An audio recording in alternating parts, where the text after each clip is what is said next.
the Daily Talk Show, episode 292. With Jason Fox. Dr. Jason Fox. How are you, mate? Good, mate. How are you? Yeah, good. Welcome back. Thanks. It's been a while since you were last on, but you had your better half. Yes. Unless you think you're the better half out of that duo. No, definitely the better half. Yeah. And that was like one of your early videos. The video one, yeah, exactly. This week you had the hot day, and then a week later I think Kim was on. The days, the temperature gets crazy in here. So Kim Lamb is, you guys are married. I mean, it just throws me off that her full name's Kim Lamb and your name's Jason Technically Fox. her full name is a lot longer with Is the it? Vietnamese thing. I can't pronounce it properly, but... Come on! No. The Vietnamese language has these odd phonetics, and so if you have any hint of uncertainty, like if you end on an upward note, like a question mark, it screws the whole meaning. So I haven't quite nailed it. If you can't nail it, I'll never be able to nail it. Kim was on Dr. episode 270.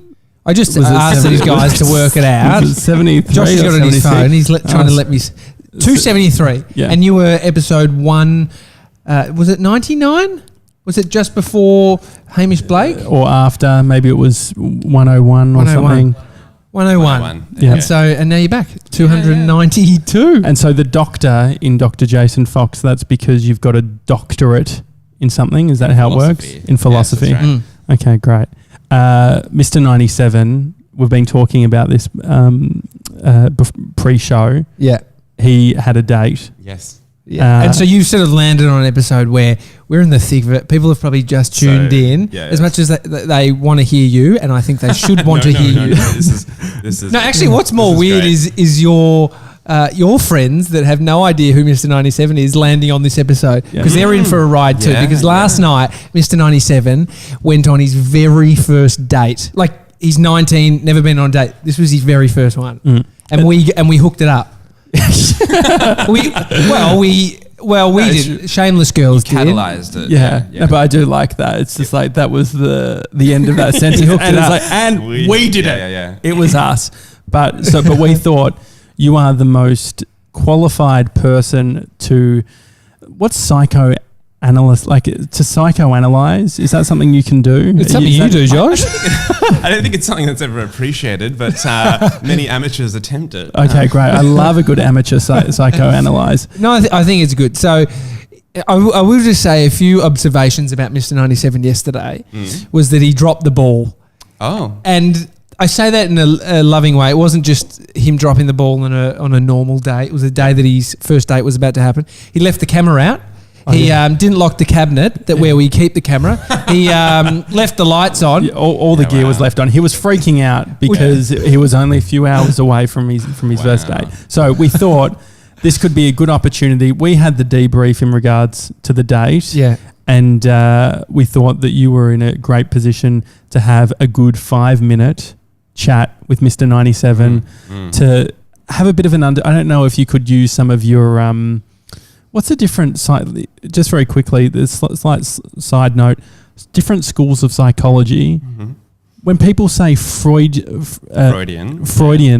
if it's a Freudian slip, yes. Why is it a Freudian slip?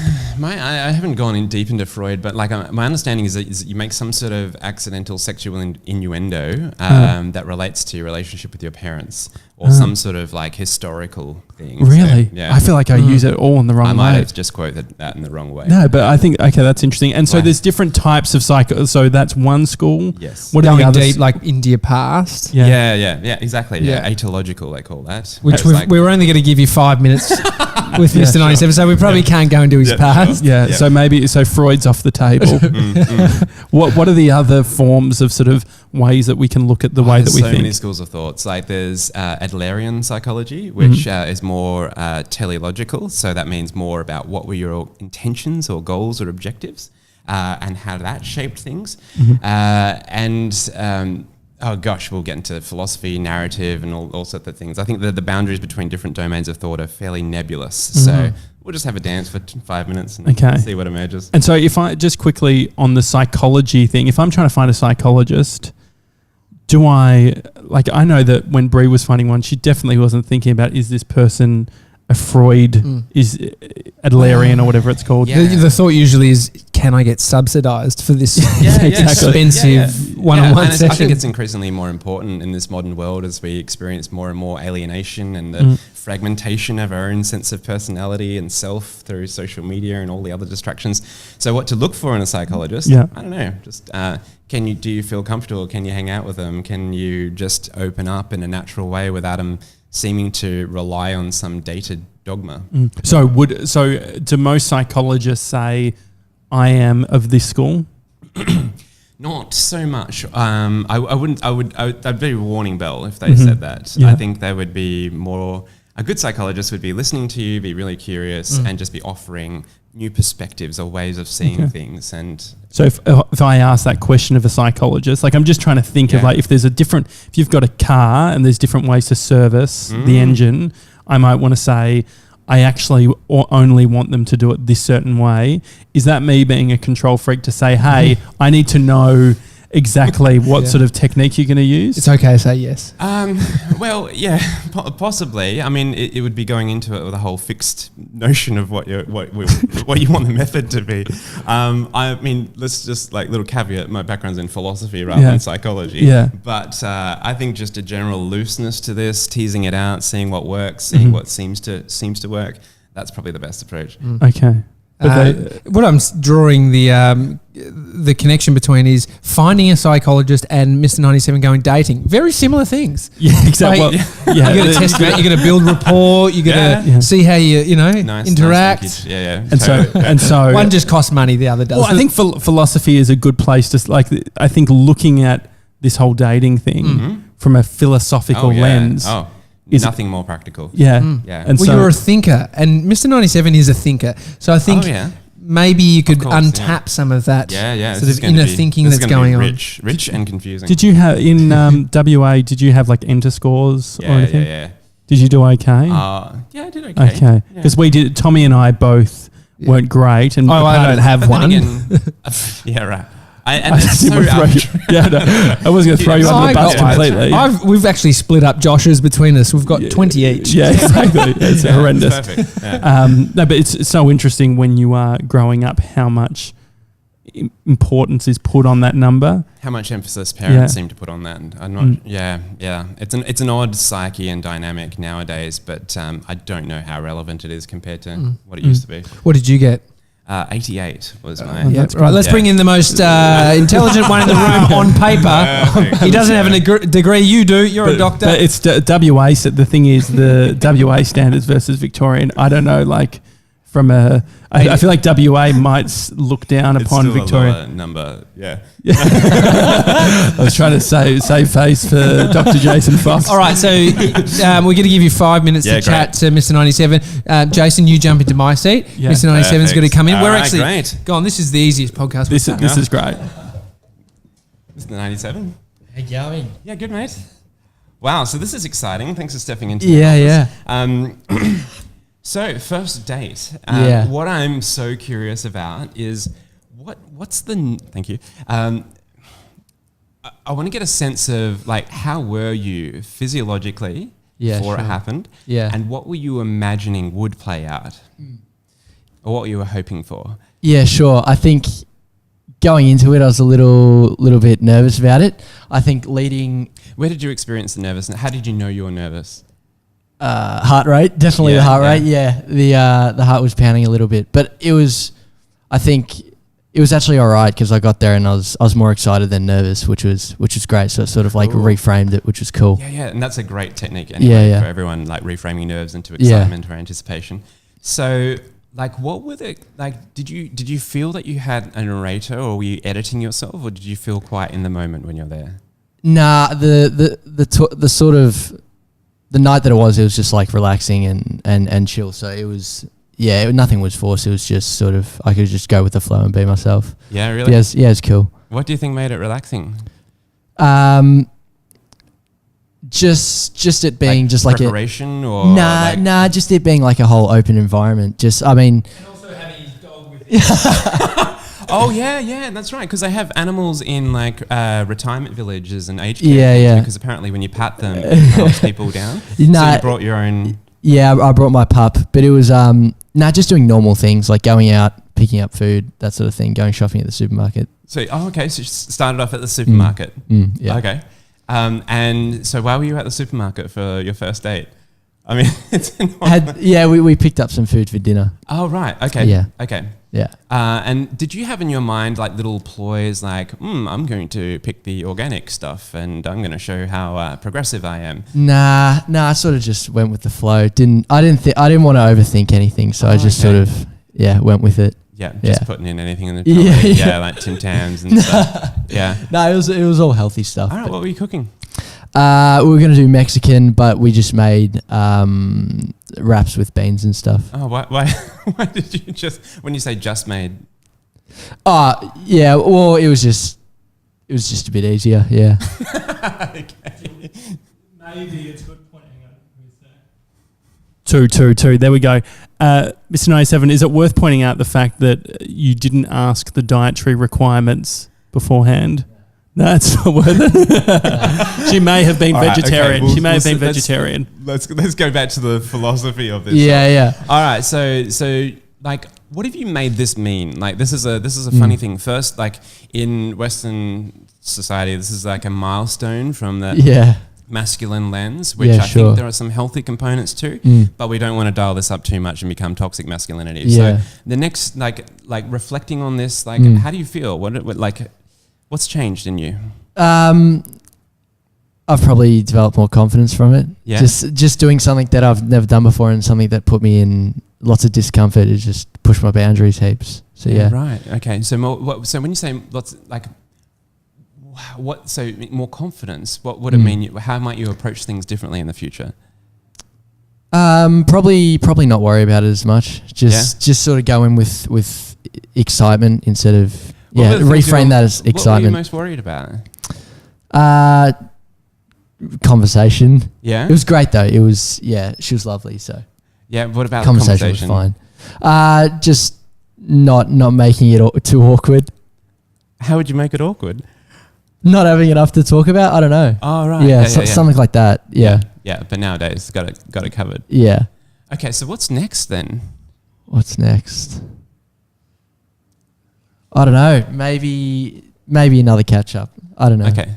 And are you doing the whole psychology of like who texts next and like you don't want to seem too enthusiastic, right? Texting immediatay after, but you don't want it to go all cold and that's something that I'm cautious of not overthinking too much. Wow. I don't want to get caught in. So this is fascinating, like for me, because I'm an overthinker, right? And you're like deliberately, consciously trying not to overthink this. Yeah. Do you if you catch yourself, catch yourself thinking about it and then just say, okay, don't worry about it? I sort of, it'll pop into my head or something will come up that I said or something and I sort of just quell the idea. Okay, quell the idea. This is fascinating for me. Like that seems to have a certain level of self-awareness and discipline to not kind of go into those spirals. Yeah. So, but then the risk is not overthinking about it. Isn't there a risk that you might be too chill, like too reactive to the 100%. Moment? Like, I think, there is that risk, but I feel like I've got enough confidence to be okay in doing that. So I'm not too worried about that. What's something when you reflect back on yesterday that you're kind of quietly quite chuffed about in yourself? Like that you noticed, like I thought that I might blah, but then this happened and I'm really happy with how that. Yeah. Probably just going back to the whole conversation thing. We just ended up having a really nice chat. So yeah, right. Yeah, it's cool. Okay. Can I just ask quickly? Sorry guys. Yeah, what qualifies as a nice chat? Like how I want to kind of like let's treat this like a whiskey tasting, right? You know, like let's say what is a nice chat? Yeah, probably just one that's easy. You can just be yourself in. That's got a bit of banter. That's funny. Okay. A few jokes. And what does it mean for you when you're being yourself? Yes, giving. There's like making jokes, giving the other person shit, just talking a bit of banter. Talking smack. Yeah. Cool. Cool. And you seem so chill, right? I can't believe this is a guy who's just been on his first date. 19 as well. Yeah. Like a lot of wisdom. I expected like odd stories or fireworks or things. It seems pretty chill and cool. Like, are you sure nothing happened? Like, what was the dog with you the whole time?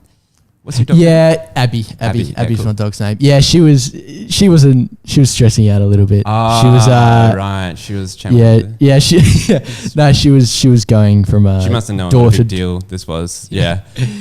She wasn't the best wingman, but it's all right. Wow. And so 97, just very quickly, I mean, what's the shameless audience? I feel like we owe it to them. You've got a bunch of DMs. Yeah. Future dates for other people, keeping it all open. Yeah. What do you see as the next step with your dating life over the next month? Yeah, definitely still open.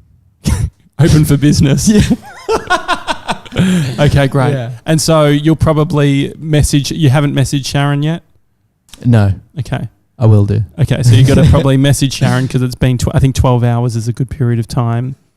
And then from there, tomorrow, would it be fair to say that you could potentially have another date lined up or at least in the works for someone else? Yeah, potentially. Okay, Maybe. great. Wow. Bravo. So smooth.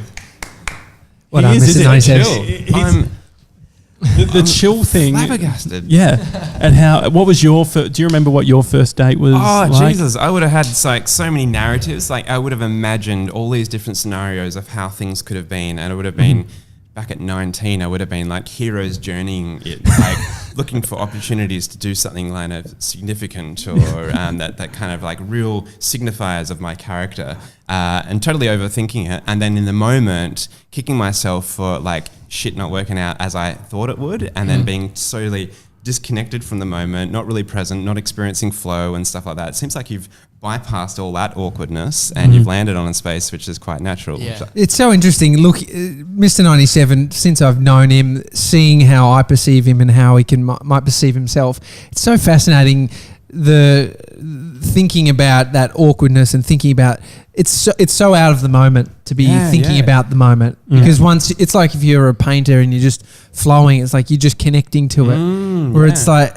it's a challenge. Why do we overthink? What is? Oh, well, it's funny because I grew up without social media, but I think in this day and age with social media, for those that are addicted to it or in the system, there's so much preening involved. There's so much like curating of what facets of yourself you put forth, which requires you to think about how do I want to perceive? And then it puts you in this kind of whole web of perception management where you realize that people are going to be forming impressions of who you are based upon the snippets of what they see. And so therefore you'll start thinking, okay, well, I best show these snippets so that they think highly of me and stuff like that, to kind of bypass all that noise and get back to this space where you can just be a little bit more real, a bit more human. I think is remarkable. I think it's wonderful. How do you try and, I guess what I try and avoid is being cool, being okay with being cool, but also not being emotionally unavailable.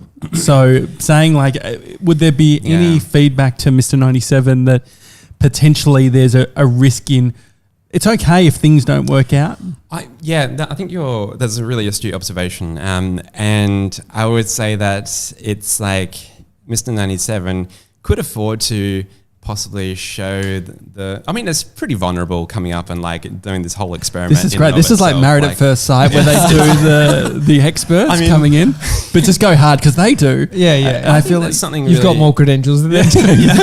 I think there's something quite charming where like we get to air out our insecurities and we get to allow like others to see a glimpse into our own inner insecure world, because it just reminds us, they're just as insecure as I am and stuff, and it helps to bridge connections. So, the coolness as a psychological trait, you deconstruct James Bond and the coolness there. It comes down to the physiology, minimal movement, particularly minimal head movement, where it's someone who's really affectionate. It'd be terrible on our show as a guest. He'd be eyeballing the camera the whole time. Yeah, staring it down. And that kind of emotional kind of stoicness or stoniness, which I don't think is cool in this day and age. Yeah. And I think that the other thing too, to give Mr. 97 so much credit, his biggest concern this morning was, I don't want to talk too many details about the date because I really respect the girl. I like the person I went on the date with,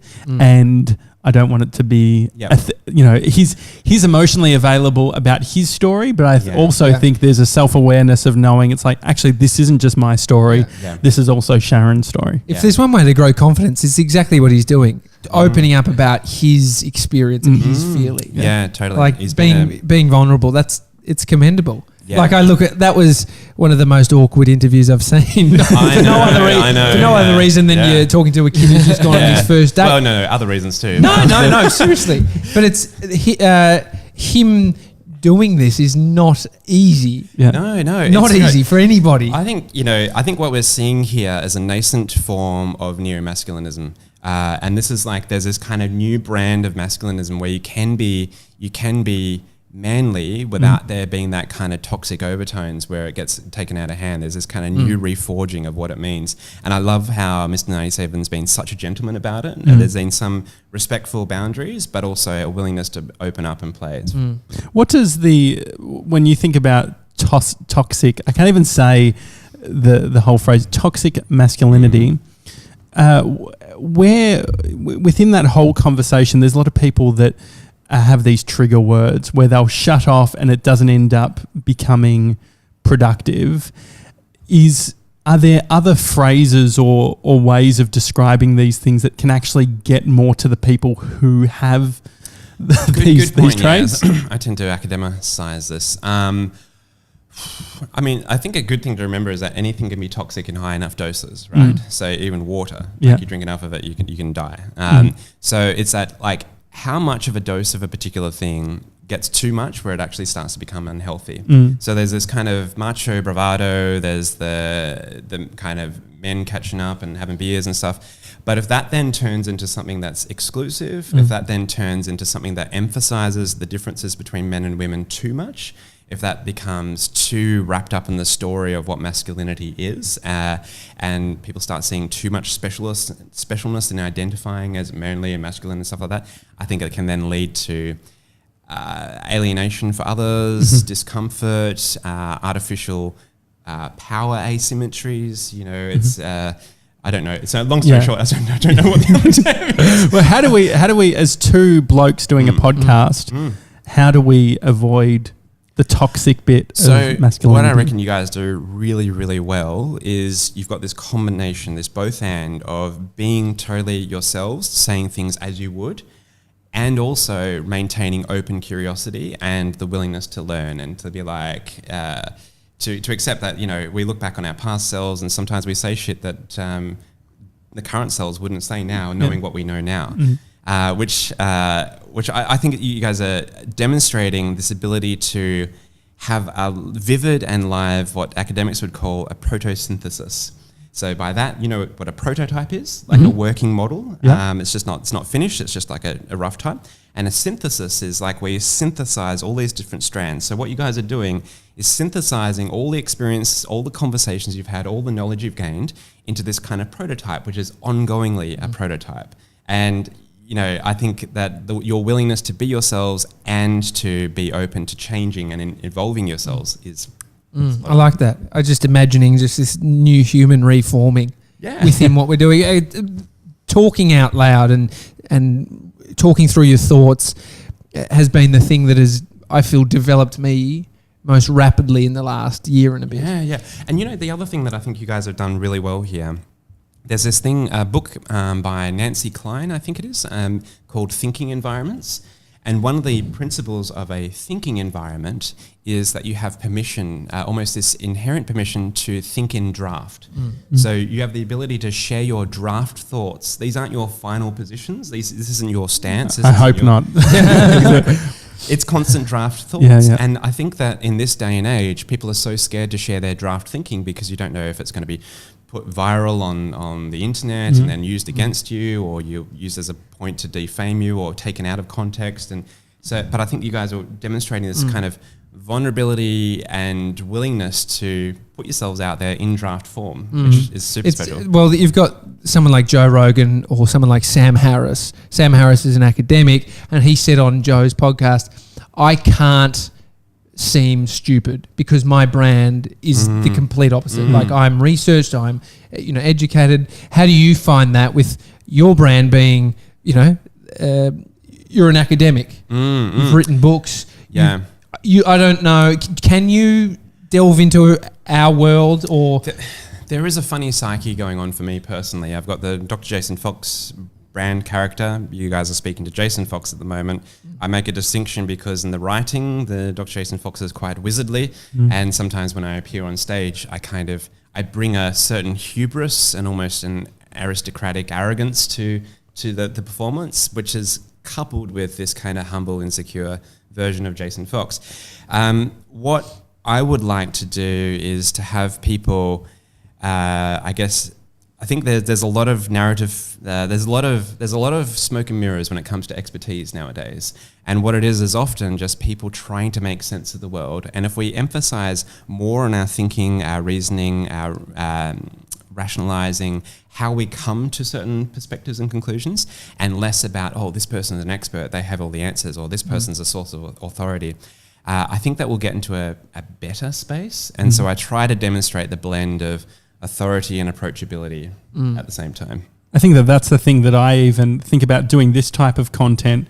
There is the inclination to want to heighten guruism or whatever you want to talk about it, to celebrate our guests that we have on. And so even thinking about last night, how to integrate what you're great at with Mr. 97, the things that were running through my head was like, we respect Jason. We said like it needs to be positioned in a way that is respectful of the fact that when you're coming on the show, you're not a clown, even though you are a fool based on your word of the year. That we don't want to. I wish you gave that no context. Exactly. Just called him a fool. And then I guess and then the other preface is like when we have female guests on the show, we want to make sure that, hang on, if we had done the Mr. 97 thing on a specific show, are we then undermining their expertise? So the doctor in Kim Lamb should be at the same extent as the doctor of Jason Fox, and those things are so subconscious. I just will say we would have got his dog in. She would have done a full interview. She is a veterinarian. A full examination. I was going to say that the doctor in Kim Lamb is probably a much more useful form of doctor. But yeah, I remember because in the trying to find the date for this, you said like you can come along on Fat Friday if you want, but maybe that's not on brand. I was like, I'm not sure. Yeah, maybe Fat Friday is not so on brand. But then there's this whole, we get back into the whole grooming and the preening and the trying to present only a certain aspect of yourself. I think if we ditch the notion of, like a lot of people carry this really crude notion that there's the ideal self and the shadow self, and there's this false dichotomy between just two forms of self. If we see ourselves as multitudinous, as in there's multiple things, we're actually all individuals, so we co-create each other. Individuals? Did you say? So what is individuals and what's is it individual? An individual means indivisible. So it kind of speaks to the fact that there is some essential self within us that you can't divide further. But the more you look at it analytically, the more you see that the breakfast I had, the sleep that I had, the sleep that you had, all the things, the conversation you had. You didn't sleep. All of those things shape who we are in this present moment. And so we realize that we're not actually an individual self, we're actually co-creating each other in all of this. I think there's like, it humanizes individuals when we see someone like Obama telling some, talking to some serious point, but then you see him with his family laughing and just experiencing life as everyone does. And I think that's probably, you won Best Speaker in Australia. And I didn't see the speech that you gave. Was it one speech that you gave to win that competition? Recognition of a lot of speech. Do you do like a show reel sort of thing? Is that how do they do it? It's something the industry kind of keeps an eye on, who is that's cool. Professional, consistently doing really good work. But from seeing you speak on videos, that's what you said about that sort of the insecure Jason and then the, bravado, the brought performance. That probably they counter each other in such a nice way, which is humanizing you, because it's like everyone is a bit fucked up. Yeah, totally. And everyone has fears. Tony Robbins, who's cupping his hand, he's insecure. Yeah. Everyone is. Oh, yeah. There's the beautiful thing where we actually see most truth lies in paradox, where it seems that there's two opposing truths, but looking at them together, you get these beautiful new things emerge. So sincerity and irony. So sometimes if we were pure sincerity, that can be too much sometimes, and people get awkward. Like I remember I gave you an extreme compliment at every day. Hashtag extreme compliment. That's it. I can't remember it, but give it again. Okay. But no, you had, because you hadn't, like many of us do, you had this kind of inbuilt like defense mechanism, like humorous brush it, like, you kind of turned it into a joke or something like that. It's like, yeah, I do. Rad, dude. I've been told that before. Yeah. I've been told that I don't take compliments well. But it's also the extreme sincerity that I was doing it is like awkward, right? Yes. So when irony and sincerity are kind of blended in together, you have this kind of distancing, but you can still be kind of really authentic. And that's a really special thing that I think is emerging in this day. How do people get to describing someone as insincere when there is sincerity? What do you think is the actual distinction, and what puts someone in the position to understand their sincerity? Yeah, all right. So it's an interesting thing to call someone else insincere, because what's more accurate is to say, I feel as though they are insincere. And if you're recognizing the feeling in yourself, it's probably because you're noticing some sort of incongruence between what the person is saying and what their actions are. So if someone's saying something and you look at the body language, you think that doesn't seem to match up. I'm really excited to be here, guys. It's like I'm not really sure if you are, you know. And so this one thing I've learned being on stage, and I have such an allergy to the know-it-all, arrogant, motivational speaker type, is that if I love that it's an allergy, by the way. Just imagine you like side of stage, just sneezing, just every time. Allergy is such a lovely word. And it's kind of like an exaggerated reaction to particular things. Hives. And it's not making them bad. It's just noticing in me, I have this allergy. I just noticed that when I say something on stage or anytime and I realize, actually that didn't feel right, I'll air that out in the moment rather than try to persist with it. What's the air out? What does that look like? I might say something like blah, blah, blah, blah, and then we're like, oh shit, actually that sounded a little bit arrogant or... You say it to yourself? To myself with the microphone on, so everyone can hear. So, that seems to, I know, if more people kind of did that, we get this kind of messier but possibly truer sense of the world. Have you had a moment on stage where you've had a bit of a panic attack where, as someone who was the speaker of the year, what's been like one of those moments where you're like, this is the anti-speaker of the year experience? Is that a bombing? Is that like what a comedian experiences? Yeah, I've got this reframe to it, like this kind of anti-fragile perspective to it. Because like I find that when comedians... I love the moments when they're going off script, where something's happened or someone's heckled and you're watching them kind of react and you realize, cool, for this snippet of time, this is all super real. And you're getting a glimpse as to who they are in that particular, it's a glimpse into their character under that context. So anytime moments like that happen, like I remember I wore a vest once and I realized my torso is a bit longer than thing. So it has this kind of strip of, you can see the shirt underneath the vest. And then, my jeans have gotten too big, and when you kind of tighten up your belt and then it creates this like D thing, so you can kind of see. So I had the shirt poking out underneath the belt of the back, and I realized this on stage. So you can't pretend that that's never happened. You can't pretend that the rest of the folks haven't seen it. So you just got to kind of own it. So I explained my torso and the shirt and so on, but people seem to love it, and it was super endearing. And I think people generally find it refreshing when people in supposed positions of authority, like the Barack Obama, show these glimpses of humanity. Yeah. I'm just thinking, if that's your biggest bomb, just wore the wrong outfit. Okay, well, here's another one. Have you ever legit gone, I've lost my train of thought? I mean, you don't win Speaker of the Year for consistently doing that, but early days... Like I think about early days of our show, there's all moments where you are getting pulled out of the moment. Do you sweat a lot? Like as soon as anything's going bad for me, I'll probably actually feel it first through the amount I'm sweating. Yeah. There are really bad times where you suddenly you notice you're sweating or something like that, and then suddenly you're not in the moment. Not attention to the audience. You're kind of on yourself, and you're kind of preening, and and then the editor comes on, you've got this editing voice whilst you're in the present moment, and you're completely disconnected to all the nuances. And in the early days, everyone does this. They build too many slides and they're kind of reading off the slides. And what I've learned when it comes to presentations is I'm most comfortable without slides or with very few slides, and I never practice. And not practicing is the key to being a really good speaker, I believe. And so what's the framework then? If it's not the practicing, is it working in themes? Yeah, kind of. You have your domains of knowledge and expertise, and you have senses of how you might frame it. It's almost like you have a deck of cards of like different, what a mate of mine, Matt Church, calls IP snapshots, intellectual property snapshots. I think Seth Godin does this so well. Like I noticed on the podcast with him, we could throw him anything and it was sort of synthesized into an article in front of our eyes. Yeah, it's beautiful.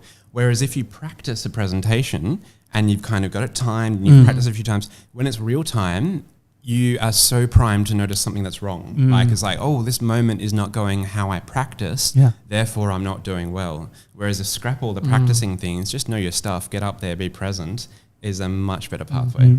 Do you collaborate with many people? Collaboration is an interesting one. Like if I was asking you guys questions, I'd be so fascinated to unpack like what some of the things. It's a cluster, absolute clusterfuck. Don't do it. It's been interesting for me, the whole collaboration thing, because kind of been lone wolfing it for a long time, so I don't know how well that I play with others. But were you like that in school? Yeah, totally. I just did my own thing, kind of. I don't know how well I am at collaboration, and I also feel like people are a little bit too obsessed with the notion of collaboration. It's become a bit of a popular narrative. Hit me in the DMs for a collab. Everyone just says that. YouTubers, yo, hit me up. Yeah. Well, we've found them turbulent, and I think it's the definition that people take into into a collaboration of what a collaboration actually is.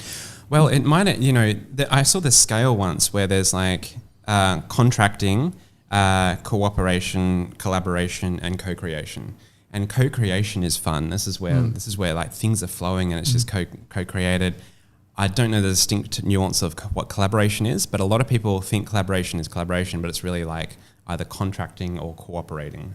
Which is like what we got to naturally of feeling like my thinking was collaboration is we mutually agree on most things. We meet at the mutual exact same, which we discovered that maybe it's not the best way with how we both are. Or having someone to lead, being able to say like collaborating, co-creation doesn't mean that everyone gets equal say across everything. Because all the live performances I've done where I've been kind of doing a joint keynote or workshop with someone, the worst ones have been where it's 50-50, where we're both, there's no clear leader, and the best ones are, all right, you lead the opening, I'll kind of come in with this bit, you lead that bit, and we'll kind of both see what happens and finish at the end. And that's much better, like this kind of ebb and flow. We can't be flat in terms of hierarchy all the time. Sometimes there needs to be some ebbs and flows, and the thing is just trying to make sure that the hierarchies aren't too fixed and permanent, so we can have this kind of I mean, you're lucky that you drive along any street and you see big brands, and there's a good chance that you've probably worked with some of the top executives in those companies, helping them with complex issues. What do you think are some of the universal issues that organisations are dealing with? In a nutshell, everyone's way too busy. The hyperconnection of the internet means that work isn't just happening at work anymore.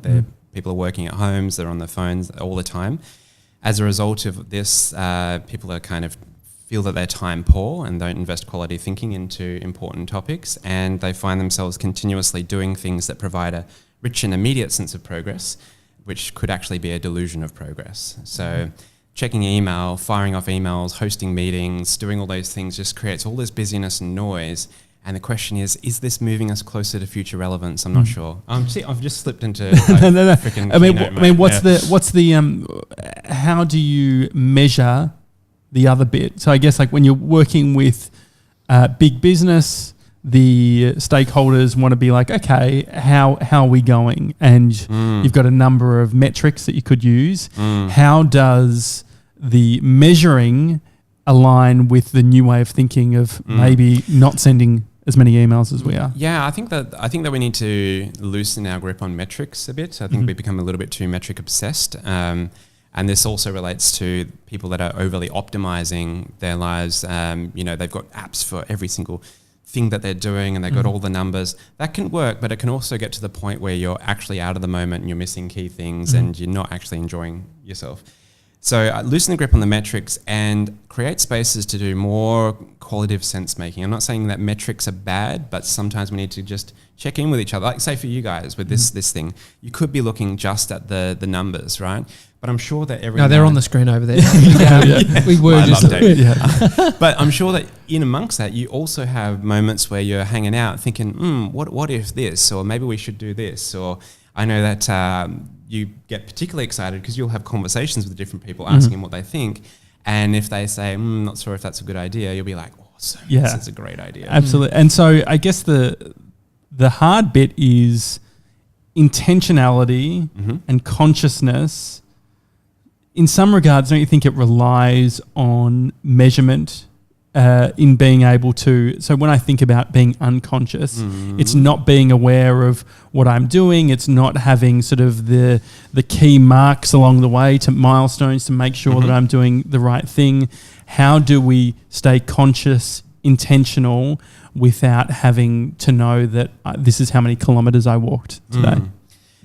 There's like a calibration based upon what level of distance into the future you're looking at. So the further into the future, the fuzzier and more qualitative you want to be. So over a space of a year, choose a one word as a theme, as a contextual theme to influence the types of decision you might make. But if you're looking at the next 3 months or the next month, you might want to crystallize that a bit more into a project or something that will have a deliverable, or something that will be done. And if you're looking at a daily or weekly level, you might want to be more focused on actions. Like I did this thing, like I'm doing this, and that kind of balances it out. Josh and I are trying to intentionally create a business that is the one that you're saying is the new way of doing it. How, if you're working for someone that is we're on Slack until 11 p.m, you're expected to answer your emails every day. When you're in that environment, you're at the top talking to the people who run these companies, so you're doing it from the top down. They're the culture makers in some regard, but right? how do you, if you're an employee, Mr. 97's on Slack until 12 a.m. Yeah, absolutely. Giving us update. We don't even look at him, but we've told him to do it. No, but how do you... That's because that's how long his dates go for. How do you counter it without getting fired? It's really tough, and that's a big, really important question of our times. And I mean, the people at the top ought to be the culture makers, but the paradox is a lot of people that have worked themselves into a position of power and authority within large organizations have spent most of their career playing the old game, and in order to work in this new world, they need to dismantle the very structures that got them into the place where they are right now. And then you have these pockets of newer ways of thinking amidst the organization, which are just kind of working a little bit differently. But again, it's not easy if you've got a manager breathing down your neck saying, I need these reports, and they're saying, I don't think this is meaningful at all. But so I don't know is the short answer to that. But I do feel like what we're going to see over the next 10 years is this fragmentation. The old monolithic big companies are going to become more fragmented, smaller, and we're going to have more of a fluid network effect where it's about kind of who you know, the legacy of the work that you've done, and you'll just find yourself in different roles and positions, and the notion of a career path will be humorous and dated concept of our parents, and all you much more about a collection of projects and teams that you've been involved with at different points in time. Cal Newport talks about knowledge workers, and it seems like you're a great example of a knowledge worker, someone who spends, large amounts of time in deep work, synthesizing your ideas, all of that type of thing. Is in regards to the future with knowledge work, is there going to be a risk? Do you think that it's hard to charge for those sorts of things? Like, what's the future of people who are making their money through coming up with ideas? And I would hope that the future is a little less. It goes back to that guru thing beforehand. I would hope that people become wiser to where we're not going to see a particular individual with this cult of charisma get obscene amounts of money for essentially synthesizing other people's ideas into a particular form. I would still hope that they'd be paid well, but I'd hope that everyone would be paid well no matter what role they play. So I come back to things like roles, right? If we see the world as, to quote Shakespeare, all the world's a stage and all the women and men are but players. We see this as first Shakespeare quote on the podcast, episode 292. I'm not well versed in Shakespeare, so I think I mangled that. But if we see this kind of infinite game of which we all adopt a different role, we don different costumes, we play a different part in this grand pantomime that is existence, then it becomes less important to kind of win in terms of a capitalist mode. In fact, this is interesting because we're now getting into post-capitalism here, which I think capitalism is a dated model. We've got ecological unsustainability, we've got inequality, we've got alienation in our modern world. This post-capitalism world, it's not to say that capitalism isn't important, but there are other types of capital other than finances. One thing that you guys excel in is cultural capital. There's this notion that like your sense of like doesn't buy a fucking bagel though. It doesn't get you a bagel. But I think unless we get a bagel deal, for the show, which is right, five and dime bagels, delicious, some of the best. Five and dime. Have you had five and dime bagel? I consider them the best in Melbourne. They stock to like 40 different cafes. Oh, it's actually they're based in Melbourne. The salted one's pretty delicious. Yeah, I like they do like a bacon and chipotle. Maple sort of one, which is delicious too. Five and dime. This is off brand. This is off brand for Dr. Fox. Exactly. Anyway, he'll send them an invoice. Long story short, I think we're in the nascent stages here, and I think this is all good work. Wrap up. Are you excited about the future? Yes. Please don't say no, because it's a yes and. It's like I feel like we're hurtling ourselves towards extinction, and we're bringing every beautiful species along with us.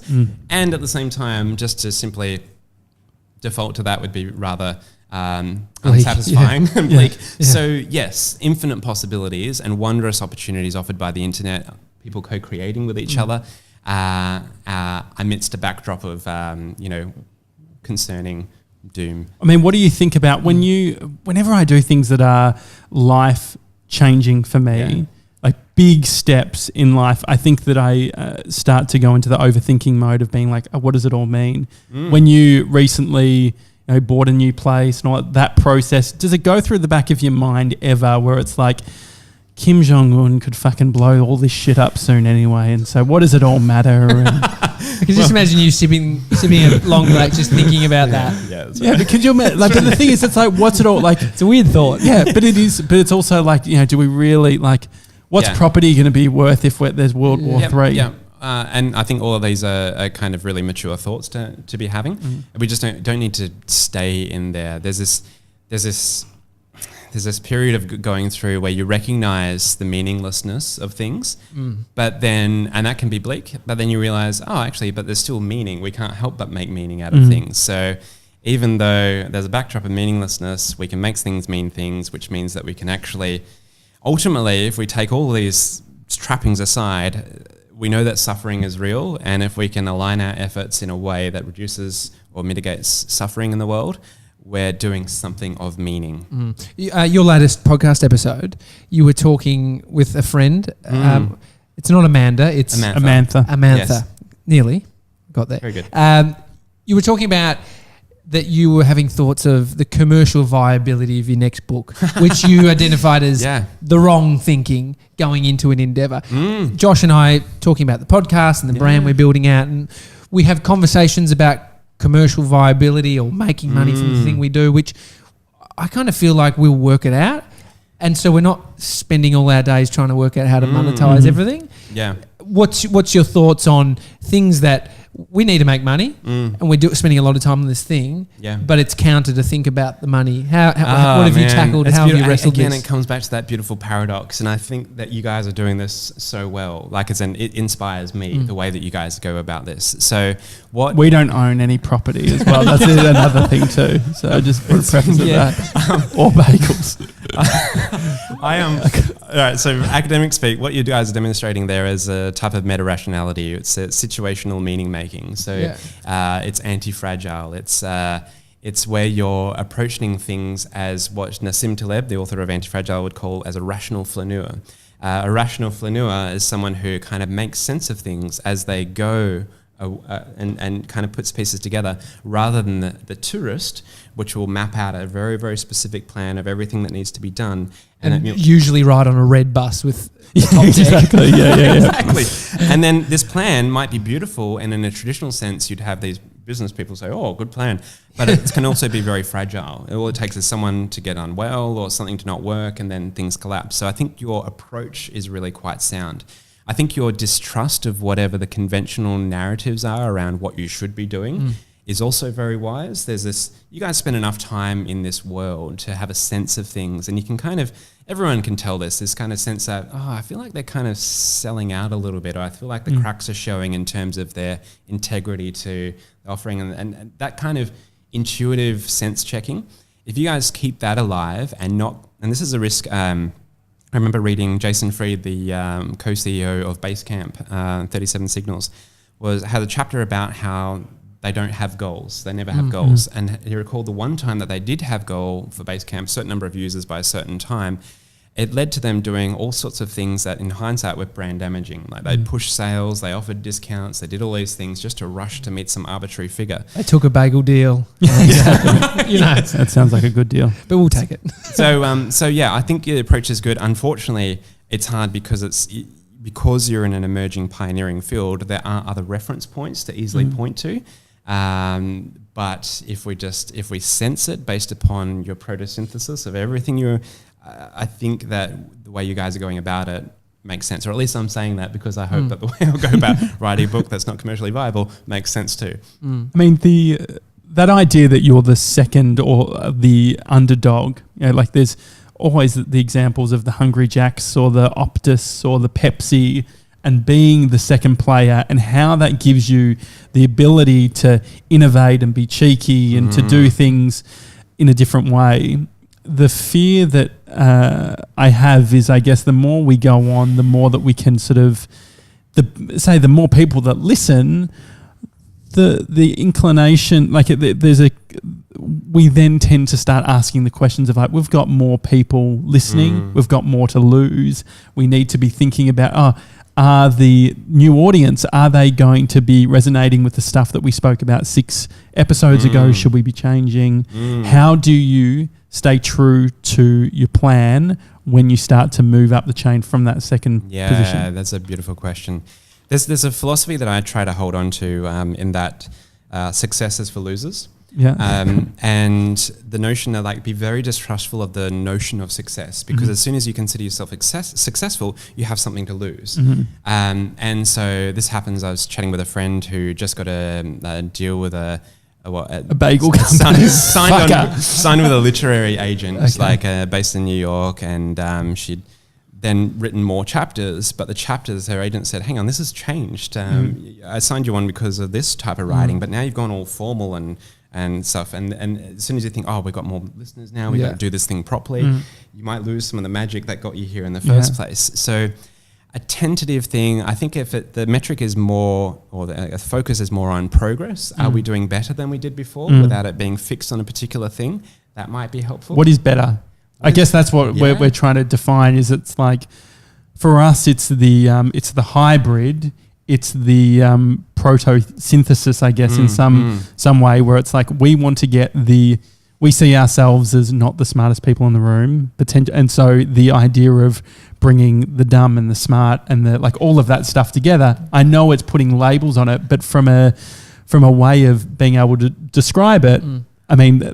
That's how I actually feel about it. It's like, let's get different people with different varying levels of experiences. Yeah. Well, I mean, I can imagine a world where, like you were just talking beforehand, that Jordan Peterson was on Q&A. I can imagine folks like that, next time they're in Australia, there'll be a time where we've got to get on the Daily Talk Show. Like, I can see this kind of natural organic growth. I know for me personally, because I've been on a lot of podcasts, it is so refreshing to chat with you guys because it feels so real. Whereas on many other shows, it can feel like you're doing some sort of I'm going to make you look good, you make me look good and stuff. Yeah. And I think that you guys just stay the course as you are.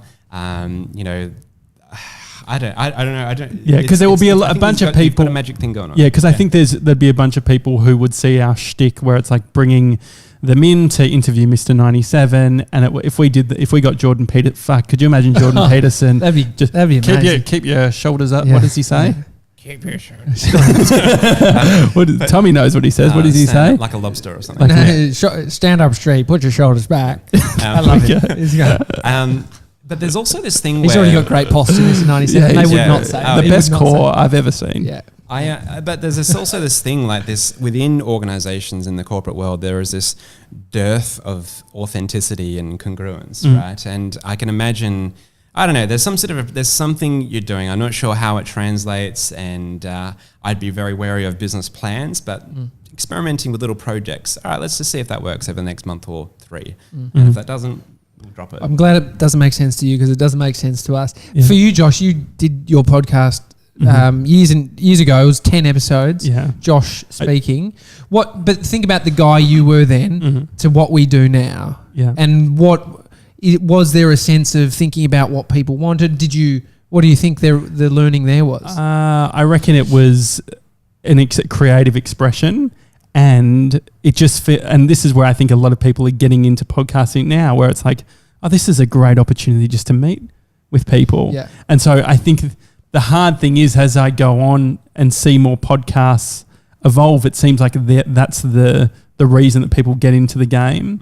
And so it becomes, they're leading with, I'm doing this because I want to meet with this person versus a curiosity. I think that's part of it. It's like curiosity. It's like, I don't feel comfortable asking a person to, hey, can I just chat to you for an hour and just ask you sort of questions that could be confronting. But if I have a microphone, it seems like I can maybe get away with a lot. This, for me, creativity and tools are a mechanism for, like a safety net for me to be able to ask things and sound dumb or get things wrong and be okay. Yeah. And there's also, from the other perspective, it's also quite nice to be able to do something that's one to many.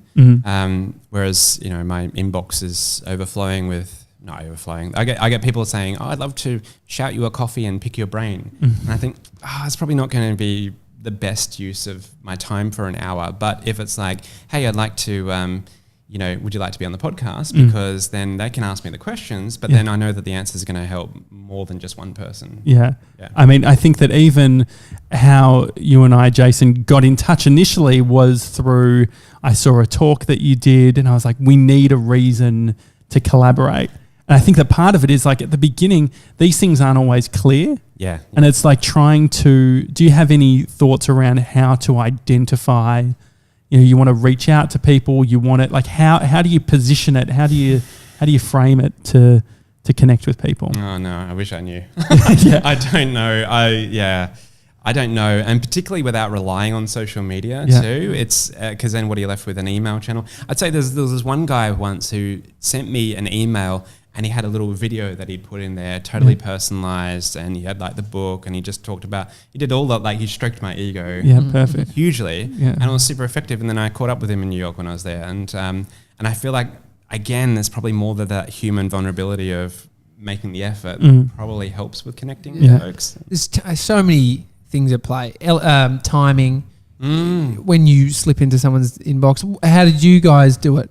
Well, I think I just emailed. The good thing is, where I feel really lucky is that I've been doing the video stuff for a while. So I've created this thing outside myself, which is what I call like my work. Yeah. And so my work is almost people saying, "Oh, this is what Josh is like." Yeah. If that like it's a self-expression without me having to say this is the type of guy I am. Yeah. So I can send, like, I remember I think I sent links to an off-screen magazine video I made and things like that. So Jason can look at it and say, Seth Godin always talks about people like us do things like this.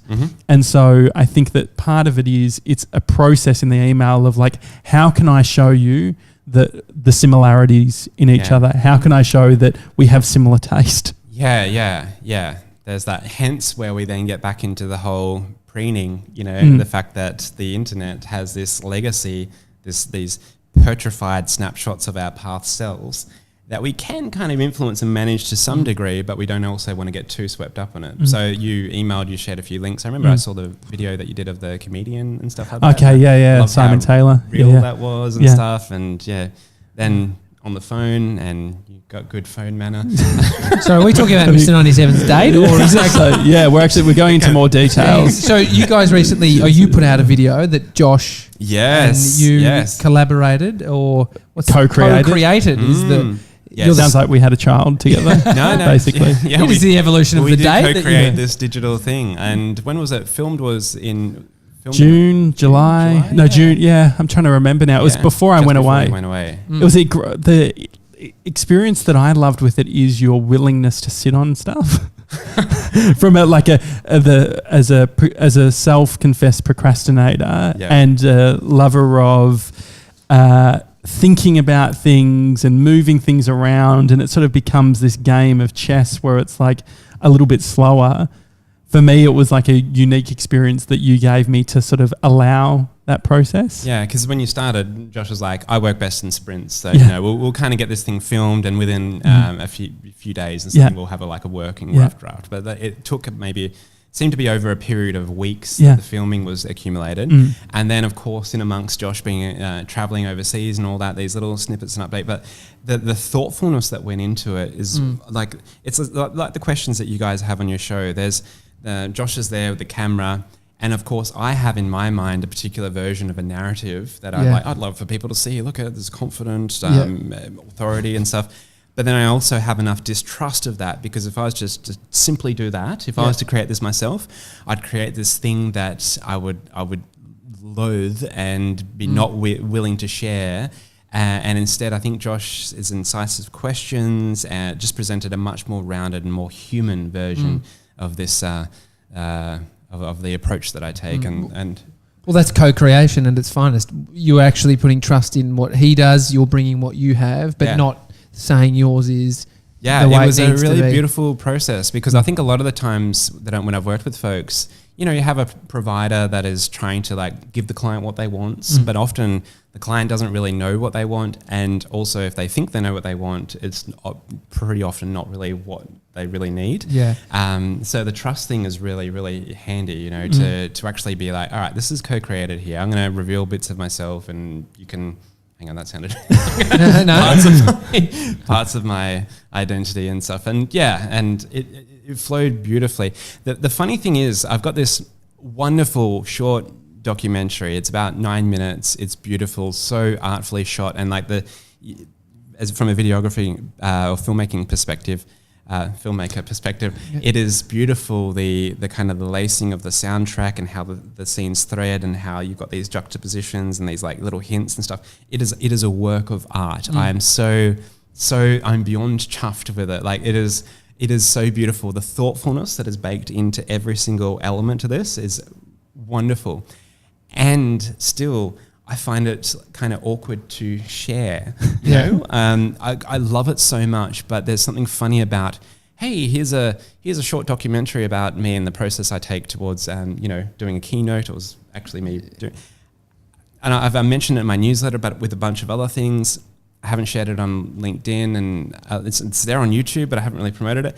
I don't know why. I think it's that, Tommy and I talk about this a lot, which is that getting a video done for your company or your personal brand, however you want to sort of phrase it, it is hard to then put it out into the world without it looking like a big promo piece. I think that the thing is, what I loved with the process is you allowed me to identify the narrative for you. You didn't dictate the narrative. You didn't say, I need to look this certain way.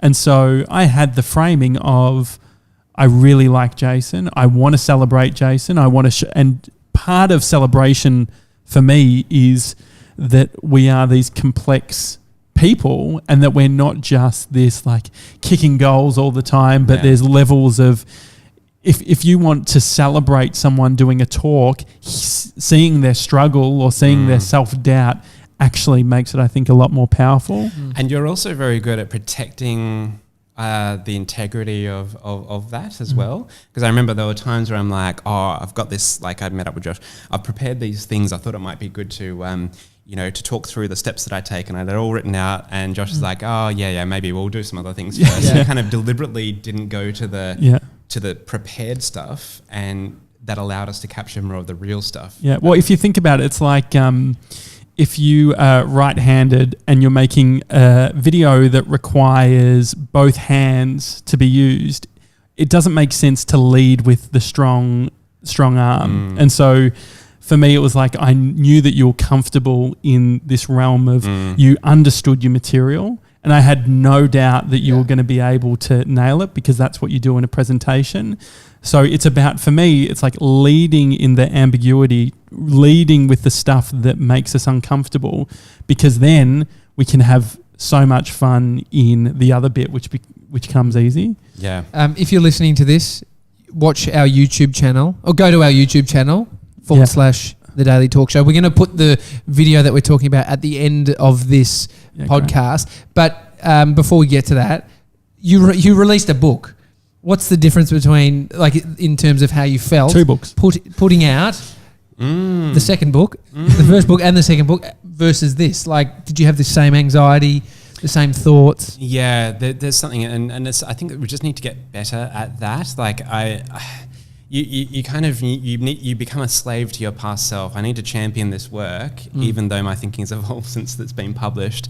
So there, I guess there's more of me in the video than the book. It's easy to kind of just start talking about the ideas and stuff.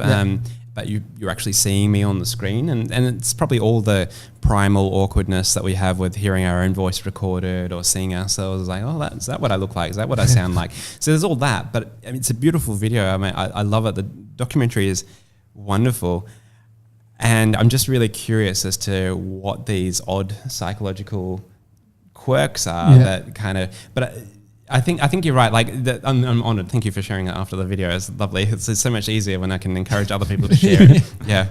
What's the your palette for feedback like? I disabled comments on YouTube.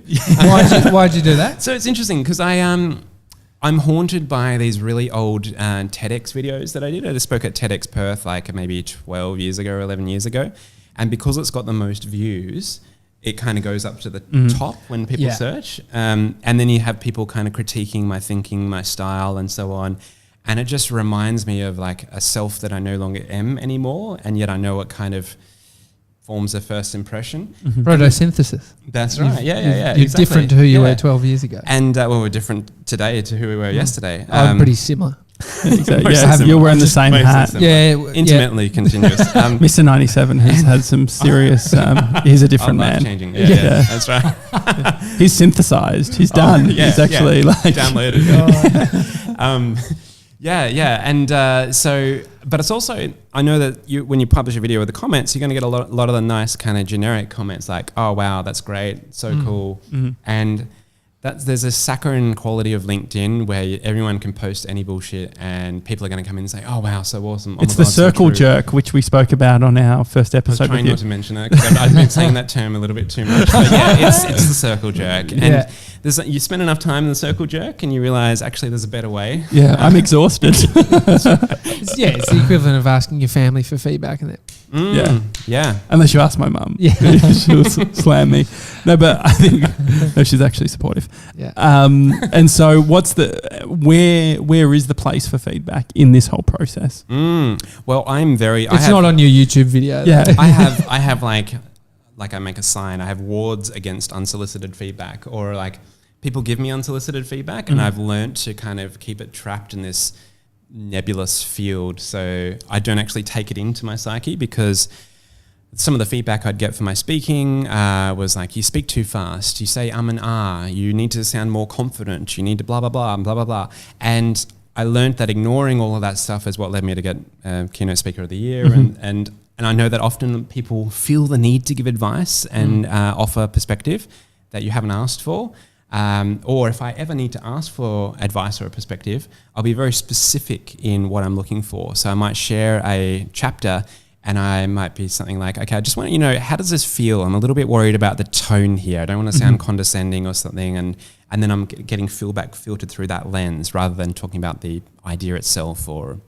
I'm pretty self-critical. Like I think over the time I observe what I'm doing and I make the changes along the way. Is there a time to actually just go the opposite direction to what you normally feel and actually take it on? I'm not talking to random. I think that but Hugh Guyton has this book called Ignore Everybody and 39 Other Keys to Creativity. Yeah. And I've ignored his book. I've not read it yet. Exactly. Sounds good. And I think that if we acknowledge that, like, I have more than enough self-criticism to, like, I don't need additional stuff on top. Yeah. Like, I am super critical with myself. Which is an interesting thing that self-improvement is self-loathing in a way. Yeah. So there's got to be some bits of yourself that you don't quite accept or feel is good enough if you want to improve. So it's that juxtaposition of self-loathing, self-loving, and so on. But to accept feedback and stuff like that, if I'm entering a whole new domain, like I've been considering the benefits of going into something or doing some improv training, like improvisation. Yeah, that'd be fun. Which would be cool. And it's also like, I'm willing to suspend any of my own assumptions and stuff in that area because I don't really know enough, and it'll be fun to play with. So possibly, I would love to watch you do improv. You should do like a full next documentary. Yeah. I love that you were like, no, I'm talking about you. I think you would be great. Well, maybe. I mean, I tried with the whole interview with Mr. 97. This is improv. I think you and I, Josh, are getting better at improvising content and ideas. But I like the idea of entering into different personalities as well, like different characters. Yeah. Could we potentially... I want to ask about social media, and then I wanted to... Maybe we could finish on Mr. 97. If you could think about a scene and give us all different characters... so basically the location, and then give us each a character in that location, and then we're going to finish the show with an improv scene. Throw into the video. It could be a shop, a supermarket, and I am the supermarket attendant. Is that what you call it? He glances at Tommy like, do it. Yes, another silly idea that Josh is bringing and we're to doing the podcast without running it past. Improv. So think about it, 97. But I'll just say bagel shop. Bagel? No, absolutely not. Yeah. Could you imagine? Actually, anyway, we'll leave that to 97. Social media stuff. I had a moment yesterday where I realised I have retired from social media. I put into in November, I put into the description of everywhere I've retired from social media. You can visit my website. My website hasn't stayed as current as I had this sort of idealistic view that I was going to be doing deep work every Sunday and it was going to be raining and I was going to be sort of... We don't live in London, and it was going to be, I was going to be part of the 5 a.m. club writing these muses. Anyway, that hasn't happened. But yesterday I deleted from LinkedIn on the description about retiring from social media and made a few adjustments and started engaging again. Yeah. I mean, you're a social media... wouldn't say critic, but you are very critical of social media and where it sits. What's your thinking? Yeah. I feel like social media platforms that talk about allergies. Like I'll need to go in there kind of holding my breath, like this is pungent, or go into the space and I just try to get what I need to do done and get off there. But got an EpiPen in hand, ready for... But it's kind of odd because the algorithms reward those that are spending more time in there. So I might make a post and share it to the 8,000 folks on LinkedIn, but only gets seen by a small proportion. But the old mate who has a couple of thousand, but is on there every day, he shares it and 1,500 people see it. Sure. So there's this thing like, I don't know, can you win? Do you want to win? All of those things. And the answer is generally not really. Yeah. Do you want to win, I think, is a very interesting question because I think that confidence-wise, Tommy and I are like, we can win. We can win. There's no doubt that we can win all these different battles. But I think it's like, which fucking battle do we need? Because we could win in revenue. We could bring in more money. We can have more clients. We can be working 7 days a week. No problem. But do we want to win? Is that what we want? Yeah. What's the prize for winning? That's... they vary between the... Sleepless nights. Maybe people don't think about social media corrupts the moment and stuff. So the prize will be that you're spending a lot of time on your phones, I imagine. And for me, the cost of this stuff is that I'm not writing my next book. And that feels like the most important thing for me to do at the moment. So in terms of social media, my stance currently is it's almost like I've created avatars of myself. And this is like, I'm going to D&D, Dungeons and Dragons, wizard speak here. You cast like an illusion or an apparition of yourself, and they kind of program to just, to be like a relay to occasionally share things of import, but then I'm not actually there, I'm not present, I'm not in the platform itself. And then I have enough like wards in place so that if like the alerts, like someone's mentioned you on Twitter or someone's like liked or commented on a post that you made on LinkedIn, I don't see that stuff. And it's just only occasionally when I dip in there once or twice a week. The thing is, I don't even think that is useful. I'm like, why do I deactivated Facebook, not missing I've deleted Facebook. But the thing is, like, this is a good example where it's like the video that we co-created. It's like, I actually want to I want to share this. And so I'm like, okay, well, maybe LinkedIn has a place. Well, there's this thing too. Like, I want to celebrate the filmmaking that you've done, like the beautiful thing that you've put together, and that allows me like more motivation. Like, this is good. I can honor Josh through doing this. That gives me an access and a motivation to get on there. And also, but there's also the knowingness of like, how effective will this be? Because I haven't really been, bowing myself to the algorithms on the different platforms. So fucking algorithms. It's hard because all these things do service if we do it in a way that then works for us as individuals. Because you two both overthink social media. But then does it serve you not to overthink it? Maybe, but then it's weird. But then again, I remember I saw your fishing video. Oh yeah, got the t-shirt on today. Obike fishing. Obike fishing. Before I knew of you, like it just through Wikipedia. Did you see it? It appeared on LinkedIn and stuff, was doing the rounds and stuff, and it's kind of cool. And then when we met in real life, pennies connect and stuff, and it helps. I was on an Obike, to be fair. Still pushing it hard. So yeah, these things do serve a purpose, but it's like saying Josh about the personal work, sending it through to you off screen. Like, you get a sense of where he's from. That's helped me creating that personalized content to then, when I meet somebody, they kind of they gauge who I am.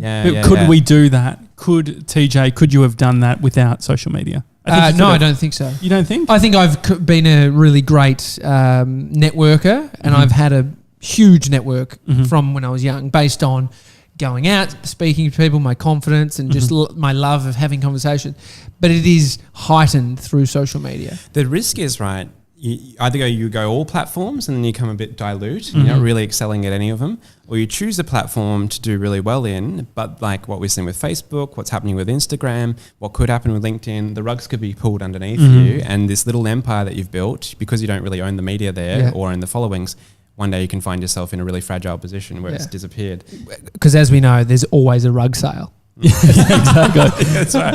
Well, the other thing too is, it's like, I think you can be confused into believing that you're being strategic around, say, Instagram specifically. That idea of like, you know what, I'm decided I'm focusing, I'm getting rid of everything, I'm just going to stay on Instagram, is based on the idea that Instagram is the thing now, right? Yeah, so it actually strategically, you could say it makes sense. But the reason you're going on Instagram is just because that's where the likes are coming in. That's where the engagement. I wouldn't be surprised if at some stage in the future there's some blockchain built platform that'll become the thing. I just don't know where it is or what but it is. Then we'll all be overthinking that too. We'll all be like, what is Bitcoin? I still don't know. Well, I think that then it would be... do I need it to get in? Just one. No, I think that it would get to a point where, I think that we... I imagine the curator part will be interesting. I could imagine like within... blockchains, initially I could imagine it being a free-for-all, everyone connecting and following to everything, and then we'll realize that we only have the capacity to follow 100 people before diminishing returns, or it starts getting hard. And that's where I think the place of curators, like say the Daily Talk Show, being like, we spoke about these things on the show and we're starting, but I think that the risk is that we then become the same thing that Instagram is, which is we are controlling the world in which our listeners or viewers see the world. Mind you, curation is good. I mean, I think that what's interesting in amongst all this social media mess, there are some things that really haven't changed, like an email list. I think podcasts have been relatively kept pure and uncorrupted by advertising and algorithms. I think that there's more than enough content on the internet now. No, not say it. Let me rephrase that. There's a lot of content on the internet. There could be more good content. But I think what's lacking nowadays is contexts for us to gather. And I think we're going to start seeing this resurgence of people going out camping together or having like a little festivals under the stars or something. These things that people thought would go away. Now there's actually this kind of quiet resurgence or this renaissance of meaningful live gatherings that complement the online worlds that we live. Yeah, it's interesting because there is a sense that we just want to disconnect from all of this, and those things really sort of are the representation of what that is. Improvisation time, Mr. 97. What's the location to start I will just say, I don't Never want to do again. this. This is great. I'm the only one that does. What we're doing. A couple of quick principles of improvisation for what I know. Oh, it's like yes and, so you just got to say yes to everything. Yes. And your primary thing is to make others look good. Yeah, So so we've got to yeah. celebrate. Yeah. So It's the opposite of our friendship, Josh and I. Okay. So you need to support this, TJ. Yeah, this yeah, is a yeah, great no. idea. All right. This is. I got no idea why this popped into my mind, but Josh, you're a shop assistant at Bunnings, Okay, great. who's meant to know everything about everything. Perfect. And Tommy, you're coming into Bunnings to pick up stuff, and Jason, you're a tradie or someone coming past giving unsolicited advice because Josh doesn't know what he's doing. That's Okay, great. Yeah. But he thinks he knows what he's doing. Yeah. And he's just talking a bit of rubbish, and then Jason, you come in and Yeah, right. Perfect. All right, so you want me to start? Thank God you're here. Yeah. Do you want me to start? yeah. Tommy, you start. Excuse me, mate. Do you know where the you know those things where you like knock them into the wall, but you've got the cord that goes through and it helps just keep it on the wall? Do you know? Plug-a-dugs. Nails. I think what you're referring to is nails. Plug-a-dugs. Yeah, that's it. I reckon Jason came in way too Came in pretty hard. Like I overthought it. Can we start again? Okay. Can we start? Where did he come from? All right. There needs to be a rule. There's 10 seconds. There's going to be 10 seconds Okay. between All right. Okay. Tommy and I need to say Josh has reset the scene. got to struggle a little bit. Like, Plug it up. Okay. All right. We'll start again. When do I enter? You enter as soon as I think that I've said something that you can then add to, potentially. Gotcha. Yeah, I'm just loitering behind. Yeah, exactly. Yeah. So, but you haven't even, I don't think you've entered the scene. Yeah, it's like you walk up mid you're conversation, walking. Yeah, that's and then he's right. like, "Oh, hang on, he's got it Because wrong." my boss is paying for the time, right? So Yeah, I want to hang out in Bunnings as long as I can. perfect. Yeah. Perfect. Okay. Great. Okay, I'm approaching Josh. Hey, how you going, mate? Oh, g'day, mate. I just need some Sally's All Clear. What aisle is that one in? Sally's All Clear, mate. That would either be 6, 7, or 8, depending on the length. What are you looking to clear? So what I'm trying to plug is a 6, hole. 7, or 8. That's the one. Yeah. Oh, hang on. Yeah. It depends on what he's looking to clear. So what I'm looking to do is fill up a hole that my son punched in the wall. Okay. I would What's there? definitely. Some little karate kid. Oh, mate, you should. Have you got kids? I reckon 6 would have it. Mate, got a dog. Yeah. It's So which aisle is it? I'm unsure. 6, 7, or 8? I'm Which one? thinking maybe 6 now that I think about it. Yeah.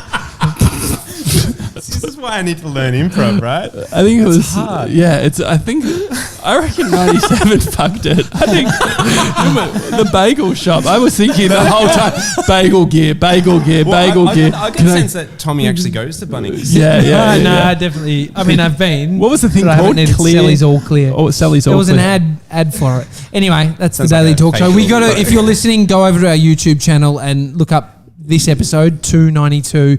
We're about to play the video that Josh and Jason co-created. Mm-hmm. It's a documentary, 9 minutes. Enjoy it. Okay, yeah. It's a Daily Enjoy Talk Show. Hi at thedailytalkshow.com if you want to send unsolicited feedback. Otherwise, we'll see you tomorrow. See you guys.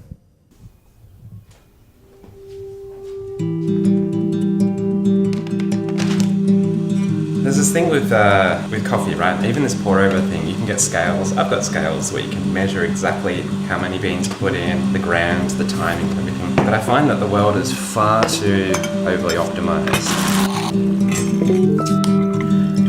So I always catch myself, sometimes you sound something and it's like, oh shit, am I doing some sort of pithy to camera piece, That seemed a little bit too neat and polished because it's rarely ever as beautiful as it seems, and the inverse is also true.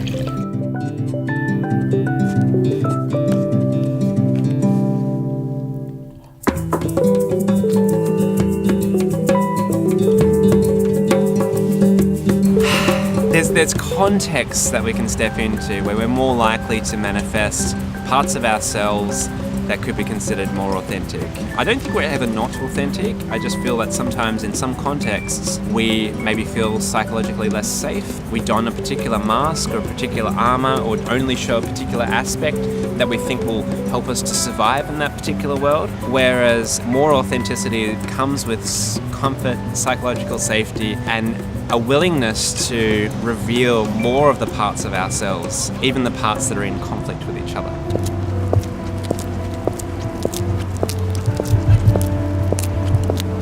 I have a speaking engagement coming up wherein I'm donating my time to this event, and they're being quite generous and allowing it to be filmed. And they've also given me a blank slate as to what to speak on. It's going to be a presentation for about 20 to 30 minutes in the IMAX right next door to the Melbourne Museum. And the theme of the overall event is creativity in a post-truth world. A large part of me is incredibly excited about this because for some time I've been relying on stuff that has been tempered and honed that I know just works. As a keynote speaker, got Keynote Speaker of the Year in Australia in 2016. I have an ease of going in and sharing stuff that's relevant to corporate audiences. This isn't a corporate audience, and this is also an opportunity for me to set the torch to stuff that works incredibly well. This is me taking a bit of my own medicine, venturing beyond the default, actually doing things outside of my comfort zone, and it is freaking scary. It's been a while since I've done this. Most of my keynotes have been iterative to this point, like always contextualized to the client, always relevant, but bringing the best of my worlds and strengths and so forth. It's going to be interesting to see how we can pull this together. This is exciting. I'm about to introduce you to Dr. Kim Lam, my partner, my wife, the person that is my creative inspiration, the person who does most of the heavy lifting in the business and who keeps me sane and real. Ladies and gentlemen, Dr. Kim Lam. Kim helps me to stay both creative and high-level thinking and quite grounded and real for what the client actually needs. It's often just a conversation between us where he might plant some seeds and discuss some ideas, and I'm really good at being critical. And I really like being in the position where he gets to pitch to me as well. Be like, okay, what are you going to impress me with today? And then jump out of that space as well and actually be helpful and kind. This is pre-keynote, and this is the overarching process that I try to apply to most anything. I try to empathize with the audience. So there are at least two audiences here. There's the client, so what angst they have, the reason they've booked me, to provide some provocations, to contribute to an event. And then there's the audience itself in the room, and sometimes those needs aren't completely overlapping. Then I kind of shift to, all right, well, what are the predictable usual suspects? What's the stuff that if you Google, you're going to find that here's the usual standard advice that's utterly bland and boring and most people have already thought about? I then go into this phase of what I call anti-fragile brooding. This is where I court doubt. I relish in doubt, all sorts of doubt. I doubt my own doubts. I ask questions. Is this really the case? Is there another way? Is there another angle to look at? What happens if we look at the nexus of intersecting trends? What are some angles here that other people haven't necessarily considered? What it distills is some sort of thesis, some provocation to put forward that's not all bland and predictable, that's interesting. That's the precursor to my keynote. This angst phase is where I spend a lot of my time. Just looking back on old notes, stuff that I've... This is what an old keynote looked like with me visually anchoring different parts. It's kind of like what the map of the keynote looks like. I don't even understand what it means at the moment. I think it's like this keynote, I can just feel it coming together. The risk at the moment is the amount of thinking I've done with this, because it's new and it's untested, is that is that I'm like kind of try to cram too much into the short amount of time that I've got, and it's so counterintuitive, but the key to this good thing is about the stuff that I cut away. It's this process of what are the bits and how can I create those bits with a bit of breathing room, a bit of room for jazz and stuff. And at the moment I feel like I've got a three-day course worth of material that I need to condense into 30 minutes. So see how that goes. I think the thing to remember is that all of us are in protosynthesis. All of us are doing the best that we can with the resources and the understanding that we got in that particular moment. Thanks for having me. Oh, thanks for coming. No worries. There's this wonderful quote by Alan Weiss. I'm constantly surprised by how stupid I was 2 weeks ago. And I'm pretty sure that there are things that I said 2 minutes ago that I'm surprised by how stupid I was. So our next speaker is Dr. Jason Fox. All right, so we're here. This is the conference, the one that I've supposedly developed a new keynote for, which is actually 50% familiar default material and 50% new stuff. This is like where the dance really begins, because I had a different image in my mind about what this would be. And so when I was yesterday here, I saw this space, I was like, this is going to be a novel challenge. A theatre style is interesting. There's this Pavlovian conditioning that happens where people walk into a room, into beautifully comfy chairs, big screen, and can naturally feel like they can just sit back, eat their popcorn, and let the entertainment and information wash over them. And so partly my challenge today will be spiking some energy into the mix to actually get people more engaged, more connected with each other and with the ideas that I'm sharing. Lovely. Hello. Oh, this is wonderful. Okay, good. I'm going to share a little bit about how you can move beyond pessimism, which is something I've been spending a lot of time in at some point, and how you can possibly use motivation design in your world to arrive or create more in this post-truth world. If you think about the default arc of any enterprise, all organizations, initiatives, whatever it is, start at this kind of nascent startup phase. At this phase, new thinking is the most valuable commodity. If this new thinking meets a need in the world, one can expect things will grow. An interesting thing happens between growth and maturity. This is where curiosity begins to die. Because at this point of time, you have a raft of evidence that suggests that what you're currently doing is working, so why would you do anything differently? At this point of time, in this default arc, it becomes inefficient for you to do anything but the default. If we actually think about what curiosity looks like, it looks like people reading books and magazines that they don't normally read, going for long walks, thinking, mulling things over. And if you look at it through this capitalist productivity lens, none of that actually looks productive. None of it actually looks efficient. It looks like you're squandering time. And if we're not careful, this can lead us deeper into maturity, where we can start to experience the atrophy of empathy. People stop relating to each other as people. They're just cogs in the machine, and we relate to each other as our role descriptions. And ultimately, we start empathizing with the current and emerging needs in the market. We become embroiled in insular, and that ultimately sends us into the decline, into the inevitable kraken of doom, which feeds upon the sweet nectar of your impending irrelevance. Nature abhors a vacuum. If you clear your desk, it will fill with new things. Clear your calendar, it will fill with new things. One of the reasons many organizations struggle with transformation is because they simply add more things to do. Creativity and destruction are two sides of the same coin. And so part of this is, where is it in your life or in the work that you do that the activities you do could be considered a rich delusion of progress? And what does meaningful progress look like? What would it look like if you were to move closer to future relevance? What does that look like?